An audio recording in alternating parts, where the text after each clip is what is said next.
বন্ধু কি কৰিম পঢ়িবলৈ মনেই নাযায় বাৰে প্ৰতি পঢ়াৰ টেবুলত বহিলে কেৱল মোবাইলৰ ওপৰত ধ্যান যায় মনটো ভাল লাগক বুলি মটিভেশ্যন ভিডিঅ' চাওঁ তাকো 10 মিনিট মানহে মনটো ভাল লাগি থাকে এটা কথা মন কৰিব 14 বছৰৰ পৰা 16 বছৰ বয়সতেই গম পোৱা যায় যে তোমাৰ জীৱনটো জিলিকিবনে বিক্ষিপ্ত হ'ব আজি তুমি এটা প্ৰশ্ন নিজকে কৰা মই জীৱনত কৰিম কি আৰু কি কৰি খাম সদায় এটা কথা মনত ৰাখিবা যে ৰজা হ'বৰ বাবে ভিক্ষাৰীৰ দৰে কষ্ট কৰিব লাগিব আৰু সূৰ্যৰ দৰে জিলিকিবলৈ হ'লে তোমাৰ গাত ধৈৰ্য থাকিব লাগিব কিছুমান লোকে পঢ়াৰ সময়ত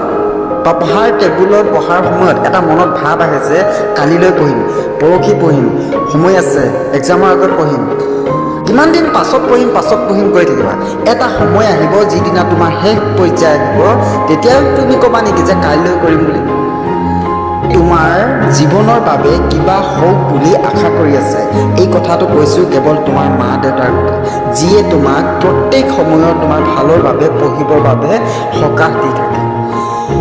কিমান আশা কৰি আছে যি মা দেউতাৰ কথা ভাবি তুমি 30 মিনিট পঢ়িব নোৱাৰিবানে আজিয়ে ভাবি লোৱা যে তুমি কি কৰিবা জীৱনটোৱে ভাবি আছে তুমি কি কৰিবা শেষত এইটোৱে কৈছোঁ যে more you read more you learn so try hard